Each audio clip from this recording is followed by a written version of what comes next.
আমার মাকে দাদু বাড়িতে একা পেয়ে যেভাবে কাজ করল বন্ধুরা গল্পটি সম্পূর্ণ শুনলে আপনাদের মেশিন দিয়ে পানি চলে আসবে। আপনারা হাতের কাজ করতে বাধ্য হবেন, তাই হাতের কাজ করার আগে হাতের কাছে টিস্যু রাখুন এবং কানে হেডফোন লাগিয়ে নিবেন। বন্ধুরা, গল্পটা শেষ পর্যন্ত শুনবেন, আপনাদের খুব ভালো লাগবে। নমস্কার বন্ধুরা, আমার নাম রিয়া। এটা আমার দাদু আর মায়ের গল্প। আমার পরিবার ছিল ছোট্ট। আমার দাদু, যার বয়স এখন ৬২ বছর, আমার মা যিনি ৩৮ বছরের, আমার বড় ভাই রাহুল যে ২৫ বছরের আর বিদেশে চাকরি করে, আর আমি ২০ বছরের রিয়া। আমার দাদি মারা গিয়েছিলেন ১০ বছর আগে একটি দুর্ঘটনায়। তারপর থেকে দাদু একা থাকতেন। আমার বাবাও আমাদের ছেড়ে চলে গিয়েছিলেন, আমি তখন মাত্র ৫ বছরের ছিলাম যখন তিনি একটি অসুখে মারা যান। আমার দাদুর নাম প্রকাশ। তিনি ছিলেন লম্বাচোরা, বয়সের তুলনায় শক্তিশালী। তার বাদামি চোখে এক গভীরতা ছিল, আর কণ্ঠে এক অদ্ভুত আকর্ষণ। লোকেরা বলত তিনি যৌবনে খুব হ্যান্ডসাম ছিলেন। মায়ের নাম অনিতা। তিনি ছিলেন খুব সুন্দর, ফর্সা রং, লম্বা কালো চুল আর এক মুচকি হাসি যে কারো মন জয় করে নিতে পারে। তিনি প্রায়ই বিষণ্ণ থাকতেন, হয়তো বাবার স্মৃতি অথবা অন্য কিছু। কিন্তু সত্যি কথা আমি পরে জানতে পেরেছিলাম, যখন আমি কলেজে প্রথম বর্ষে পড়তাম। রাহুল বিদেশে ছিল গত ২ বছর ধরে। তার অনুপস্থিতিতে বাড়িতে এক ধরনের খালিঝুম বেড়ে গিয়েছিল। আর সম্ভবত এই খালিঝুমই দাদু আর মাকে একে অপরের কাছাকাছি নিয়ে এসেছিল। এটা গত বছরের কথা। এপ্রিল মাস, গরম শুরু হয়ে গিয়েছিল। আমি কলেজ থেকে ক্লান্ত হয়ে বাড়ি ফিরেছিলাম। সেদিন আমার একটি ক্লাস আগেই শেষ হয়ে গিয়েছিল, আর আমি ভেবেছিলাম বাড়ি গিয়ে একটু বিশ্রাম নেব। বাড়ির দরজা খোলা ছিল, যা একটু অদ্ভুত ছিল কারণ মা সবসময় তা বন্ধ রাখতেন। আমি জুতো খুলে চুপচাপ ভিতরে ঢুকলাম। বাড়িতে নিস্তব্ধতা। আমি ভাবলাম মা হয়তো বাজারে গেছেন আর দাদু তার ঘরে আছেন। আমি আমার ঘরের দিকে যাচ্ছিলাম, কিন্তু ঠিক তখনই রান্নাঘর থেকে কিছু শব্দ শুনতে পেলাম, হালকা হাসি, কিছু ফিসফিসানি। আমি ভাবলাম হয়তো কোনো প্রতিবেশী এসেছে। মাকে হাসতে শুনেছিলাম অনেক দিন পর, তাই আমার মনে এক ধরনের কৌতূহল জাগল। আমি চুপি চুপি রান্নাঘরের দিকে এগিয়ে গেলাম। দরজাটা একটু খোলা ছিল, আর আমি উকি দিয়ে যা দেখলাম তা আমার জন্য কোনো ধাক্কার চেয়ে কম ছিল না। মা রান্নাঘরে দাঁড়িয়েছিলেন, তিনি চা বানাচ্ছিলেন আর তার হাতে একটা কাপ ছিল। তার ঠিক পিছনে দাদু দাঁড়িয়েছিলেন, তার হাত মায়ের কোমরে, আর তিনি ধীরে ধীরে মায়ের কানে কিছু বলছিলেন। মা হাসছিলেন, তার চোখে এক চমক ছিল যা আমি আগে কখনো দেখিনি। দাদুর মুখ মায়ের কাঁধের কাছাকাছি ছিল, আর তিনি ধীরে ধীরে তার গলার কাছে নাক নিয়ে যাচ্ছিলেন। মা হালকা করে চোখ বন্ধ করেছিলেন, যেন সেই মুহূর্তটা উপভোগ করছেন। এসব এতটাই অদ্ভুত ছিল যে আমি বুঝতেই পারছিলাম না কি ঘটছে। আমার বুক ধড়াস ধড়াস করছিল। আমি চুপি চুপি পিছিয়ে গিয়ে আমার ঘরে চলে গেলাম। দরজা বন্ধ করে বিছানায় বসে পড়লাম। আমার মাথায় প্রশ্নের ঘূর্ণিঝড় উঠছিল, আমি যা দেখলাম তা কি সত্যি? আমি ভাবলাম হয়তো আমি ভুল বুঝছি, হয়তো তারা শুধু মজা করছিলেন। কিন্তু আমার মন মানতে চাইছিল না। আমি নিজেকে শান্ত করার চেষ্টা করলাম। ভাবলাম হয়তো এটা একবারের ঘটনা। কিন্তু তবু আমার মনে এক সন্দেহের বীজ পড়ে গিয়েছিল। সেদিনের পর থেকে আমি দাদু আর মায়ের দিকে নজর রাখা শুরু করলাম। পরের কয়েকদিন আমি লক্ষ্য করলাম দিনে সবকিছু স্বাভাবিক ছিল। মা সকালে উঠে নাস্তা বানাতেন, দাদুকে চা দিতেন, দাদু তার খবরের কাগজে মগ্ন থাকতেন, আর মা ঘরের কাজে ব্যস্ত থাকতেন। কিন্তু কিছু একটা বদলে গিয়েছিল। দাদুর চোখে এক চমক ছিল যা আগে দেখা যেত না। তিনি মায়ের সঙ্গে কথা বলার সময় একটু বেশি হাসতেন। মাও আগের চেয়ে বেশি খুশি লাগছিলেন। তিনি গুনগুন করতেন, বারবার চুল ঠিক করতেন, আর মাঝে মাঝে দাদুর দিকে তাকিয়ে হালকা করে হাসতেন। এসব ছোট ছোট জিনিস ছিল, কিন্তু আমার সন্দেহকে আরও গভীর করছিল। এক সন্ধ্যায় আমি আমার ঘরে বসে বই পড়ছিলাম। মা বলেছিলেন তিনি প্রতিবেশীর কারো সঙ্গে দেখা করতে যাচ্ছেন, আর দাদু তার ঘরে ছিলেন। আমি ভাবলাম একটু টিভি দেখি। হল রুমে গেলাম, কিন্তু ঠিক তখনই মায়ের চপ্পলের আওয়াজ শুনতে পেলাম। আমি ভাবলাম তিনি তাড়াতাড়ি ফিরে এসেছেন। টিভির আওয়াজ কমিয়ে চুপি চুপি দেখার চেষ্টা করলাম। মা হল রুমে ছিলেন না। আমি লক্ষ্য করলাম দাদুর ঘরের দরজাটা একটু খোলা ছিল। আমি চুপি চুপি সেখানে গেলাম। ভিতর থেকে মায়ের মৃদু কণ্ঠ শুনতে পেলাম, প্রকাশজি, কেউ দেখে ফেললে কি ভাববে?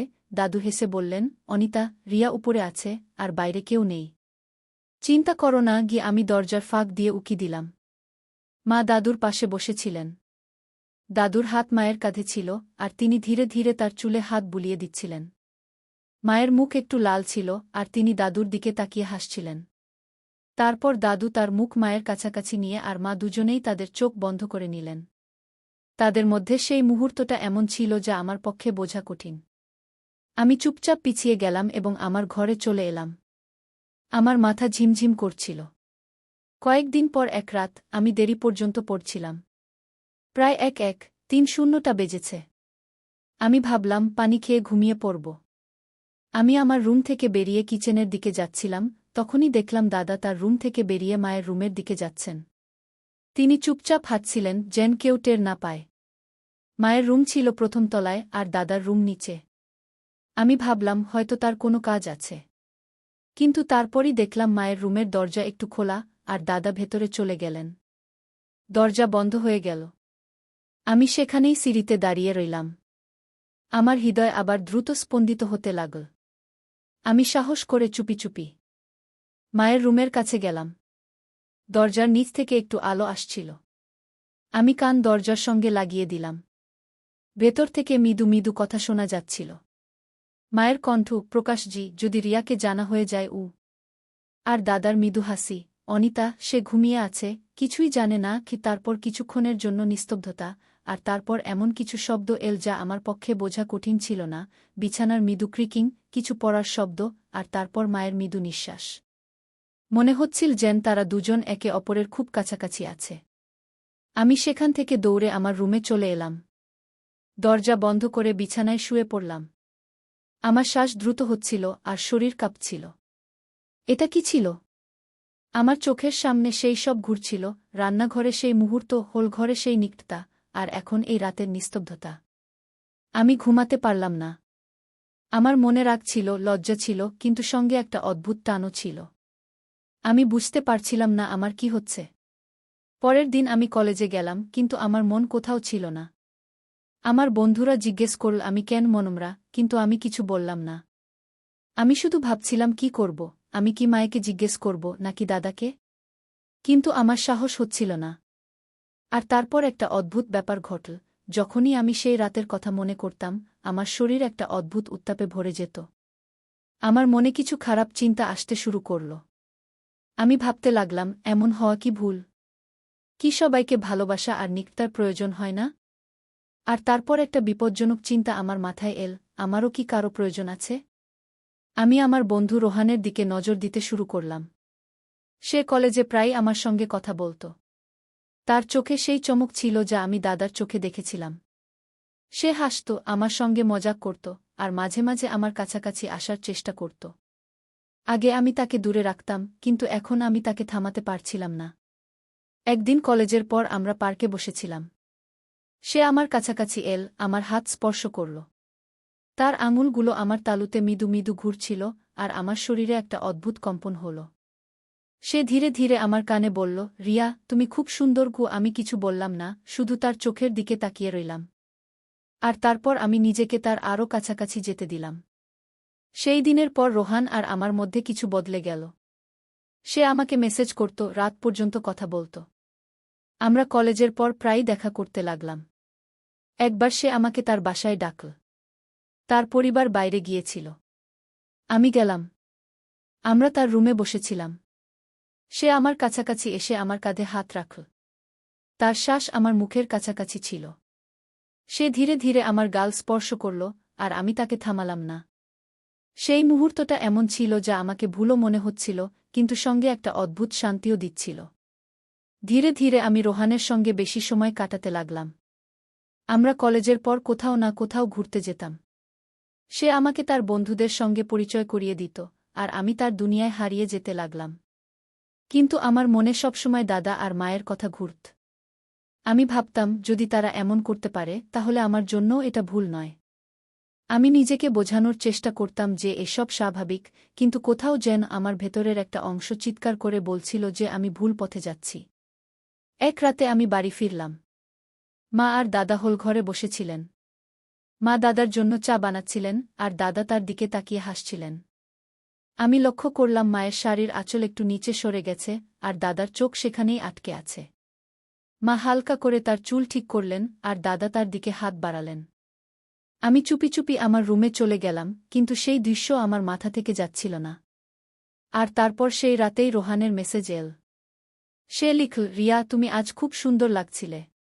কাশ তুমি আমার কাছে থাকতে। আমি উত্তর দিলাম, কাশ আমিও তোমার কাছে থাকতে পারতাম। আর সেই রাতে আমি নিজেকে পুরোপুরি বদলে যেতে অনুভব করলাম। কয়েক মাস কেটে গেল। আমি রোহানের সঙ্গে আমার পথে হাঁটছিলাম, আর দাদামা তাদের পথে। রোহানের সঙ্গে আমার নিকটতা এখন একটা অভ্যাসে পরিণত হয়েছিল। আমি দিনে কলেজে যেতাম, কিন্তু আমার মন অন্য কোথাও থাকত। ক্লাসে বসে আমি না, আমি তার বার্তাগুলো পড়তাম না, তার কথায় হারিয়ে যেতাম। সে আমাকে প্রতিদিন এমন কিছু বলত যা আমার হৃদয় স্পর্শ করত। একদিন সে আমাকে আবার তার বাড়িতে ডাকল। আমি গেলাম। তার ঘরটি মৃদু আলো ভরা ছিল এবং সেখানে একটি অদ্ভুত নীরবতা ছিল।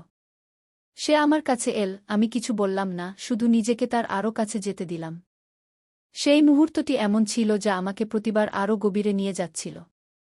আমি আমার চোখ বন্ধ করলাম এবং তার স্পর্শ অনুভব করতে লাগলাম। আমার মনে একটি প্রশ্ন জেগে উঠল, এই সেই অনুভূতি কি যা আমাকে দাদার কাছে নিয়ে যায়? কিন্তু আমি সেই প্রশ্নটিকে চেপে দিলাম। সেই দিনের পর আমি আরও ডুবে গেলাম। রোহান আমার জন্য সব হয়ে গিয়েছিল। আমি তার সাথে রাত পর্যন্ত বাইরে থাকতাম এবং বাড়ি ফিরতে ইচ্ছাই করতাম না। বাড়ির পরিবেশ এখন আগের চেয়েও বেশি অদ্ভুত হয়ে গিয়েছিল। মা এবং দাদা এখন আমার সামনেও কম সতর্ক থাকতে শুরু করেছিলেন। আমার মনে রাগ ছিল, কিন্তু সাথে একটি অদ্ভুত টানও ছিল। আমি ভাবছিলাম, তাদের কি এখন আর কোনো ভয় নেই? তারা কি ভাবছে যে আমি কিছু জানি না? এবং তারপর আমার মন রোহানের দিকে চলে গেল। তার কথা, তার স্পর্শ, এবং সেই মুহূর্তগুলি যা আমাকে প্রতিবার আরও গভীরে নিয়ে যাচ্ছিল। আমি নিজেকে বোঝানোর চেষ্টা করলাম যে, যদি মা এবং দাদা এমন করতে পারেন, তাহলে আমার জন্যও এটি ভুল নয়। কিন্তু আমার হৃদয়ের একটি কোণ চিৎকার করছিল যে আমি ভুল পথে যাচ্ছি। তারপর এক রাতে আমি দেরি করে বাড়ি ফিরলাম। রোহানের সাথে একটি পার্টিতে গিয়েছিলাম এবং সেখানের পরিবেশ আমাকে আরও বিভ্রান্ত করেছিল। আমি দেখলাম যে মায়ের ঘর বন্ধ ছিল এবং দাদা তার ঘরে ছিলেন না। আমি চুপি চুপি মায়ের ঘরের কাছে গেলাম। দরজার নিচ থেকে মৃদু আলো আসছিল। আমি কান দরজার সাথে লাগিয়ে দিলাম। ভিতর থেকে মায়ের মৃদু কণ্ঠ শুনতে পেলাম, প্রকাশজি, আজ একটু তাড়াতাড়ি। রিয়া কখন আসবে জানি না। দাদা হেসে বললেন, অনিতা, সে তার নিজের জগতে হারিয়ে আছে। সে কি জানে? তারপর নীরবতা নেমে এল। আমি বুঝতে পারলাম যে তারা আবার সেই জগতে হারিয়ে গেছেন। আমি আমার ঘরে গেলাম এবং বিছানায় শুয়ে পড়লাম। আমার মনে একটি ঝড় উঠছিল। আমি ভাবছিলাম, এই সব কি এখন আমার সামনেও খোলাখুলি হবে? এবং তারপর রোহানের বার্তা এল। সে লিখল, রিয়া, আজ রাতে তুমি খুব সুন্দর দেখাচ্ছিলে। কাশ তুমি আমার কাছে থেকে যেতে। আমি উত্তর দিলাম, কাশ আমি থাকতে পারতাম। সেই রাতে আমি নিজেকে সম্পূর্ণরূপে পরিবর্তিত হতে অনুভব করলাম। আমি সেই পথে এতটাই এগিয়ে গিয়েছিলাম যে ফিরে আসা অসম্ভব মনে হচ্ছিল। কয়েক মাস কেটে গেল। আমি রোহানের সাথে আমার নিজের জগতে হারিয়েছিলাম এবং দাদামা তাদের নিজের জগতে। কিন্তু একদিন সব বদলে গেল। এক সন্ধ্যায় আমি কলেজ থেকে ফিরে দেখলাম যে বাড়ির পরিবেশ কিছুটা আলাদা। দরজায় একজোড়া জুতা পরে ছিল যা আমার চেনা লাগছিল।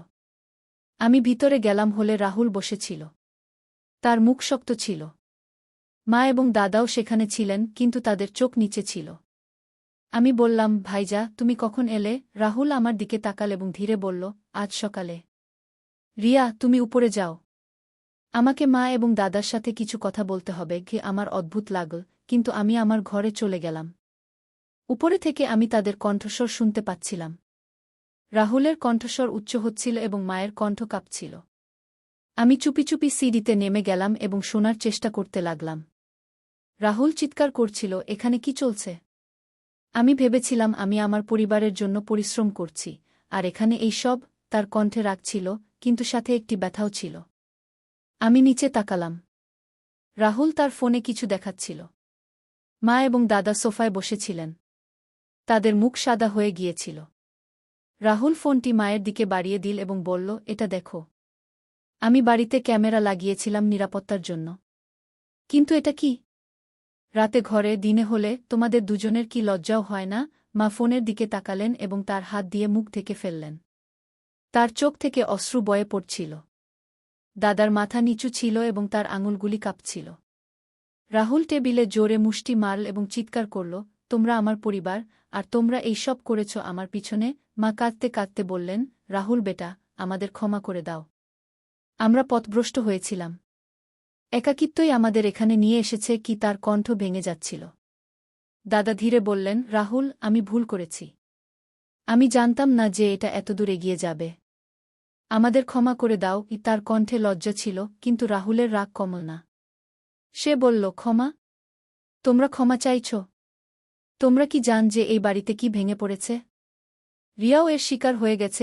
আমি শুনছিলাম এবং আমার পা কাঁপতে লাগল।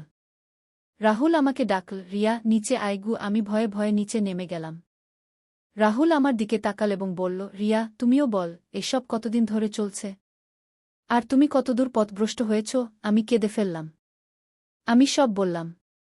রান্নাঘরে সেই মুহূর্ত, রাতের নীরবতা, এবং রোহানের সাথে রাহুলের মুখ লাল হয়ে গেল।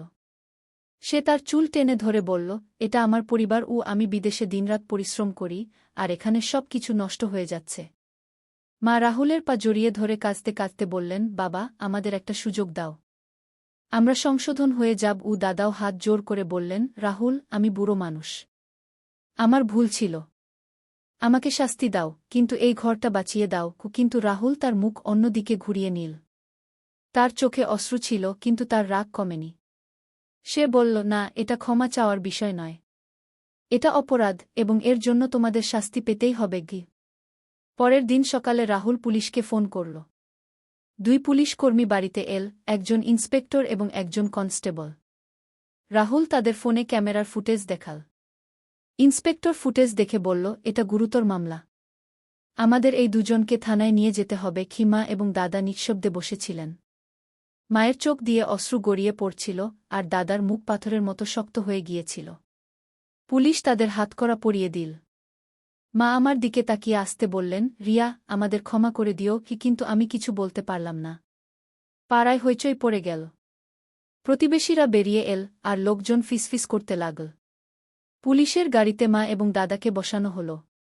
রাহুল আমার কাছে এসে বলল, রিয়া, এটা ঠিক। তাদের ভুলের শাস্তি পেতেই হবে। আমি শুধু নিঃশব্দে কাঁদছিলাম। কিছুদিন পরে আদালতে মামলা চল। জজ ফুটেজ দেখে দুজনকেই দোষী সাব্যস্ত করলেন। দাদাকে 2 বছরের সাজা শোনানো হল, আর মাকে 1 বছরের। জজ বললেন, এটা শুধু নৈতিক ভুল নয়, এটা আইনের লঙ্ঘন। সমাজে এমন সম্পর্ক মেনে নেওয়া যায় না। যখন মা এবং দাদা জেলে চলে গেলেন, বাড়িতে নিস্তব্ধতা নেমে এল। রাহুল আমার পাশে বসে বলল, রিয়া, আমি জানি তুমি অনেক কিছু দেখেছ। তুমিও পথভ্রষ্ট হয়েছিলে, কিন্তু এখনও সময় আছে। আমি কাঁদতে কাঁদতে বললাম, ভাইয়া, আমি ভুল পথে চলে গিয়েছিলাম। আমাকে ক্ষমা করে দাও। রাহুল আমার কাঁধে হাত রেখে বলল, রিয়া, আমি তোমার ভাই। আমি তোমাকে কখনো একা ছাড়ব না। কিন্তু আমাদের বুঝতে হবে, ভুল পথ শুধু ধ্বংসের দিকে নিয়ে যায়। সেদিনের পর থেকে রাহুল আমার পড়াশোনার দিকে নজর দিল। আমি রোহানের সাথে সব সম্পর্ক শেষ করলাম। ধীরে ধীরে আমি আমার জীবনকে আবার সঠিক পথে আনার চেষ্টা করতে লাগলাম। কিন্তু যা ঘটেছিল তা আমার হৃদয় থেকে কখনো মুছে যায়নি। বন্ধুরা, এটা ছিল আমার পরিবারের গল্প। এতে ভুল ছিল, ব্যথা ছিল, এবং একটি শিক্ষাও ছিল। আমি আপনাদের বলতে চাই, যদি আমাদের আশেপাশে কেউ ভুল পথে যায়, তাহলে তাকে শাস্তি দেওয়ার আগে বোঝানোর চেষ্টা করা উচিত। সবারই ভালোবাসা ও ঘনিষ্ঠতার প্রয়োজন, কিন্তু তাকে সঠিক পথে আনা আমাদের দায়িত্ব। যদি আমরা কাউকে সঠিক সময়ে থামাতে পারি, তাহলে হয়তো একটি পরিবার ভেঙে যাওয়া থেকে বেঁচে যাবে। এই গল্প আমাদের শেখায় যে ভুল মানুষ থেকেই হয়, কিন্তু সেগুলো সংশোধন করার সুযোগও আমাদেরই দিতে হবে। তো বন্ধুরা, এটা ছিল আমার গল্প। আশা করি আপনাদের ভালো লেগেছে। যদি গল্পটি ভালো লেগে থাকে, তাহলে লাইক করুন, বন্ধুদের সাথে শেয়ার করুন, আর নিচে কমেন্টে জানান গল্পের কোনো অংশটি আপনাদের সবচেয়ে বেশি ভালো লেগেছে। আর হ্যাঁ, যদি এখনও পর্যন্ত আপনি আমার চ্যানেল সাবস্ক্রাইব না করে থাকেন, তাহলে এখনই সাবস্ক্রাইব করে নিন, যাতে এমন মজার গল্পগুলো আপনার কাছে পৌঁছতে থাকে। আগামী গল্পে দেখা হবে। নমস্কার।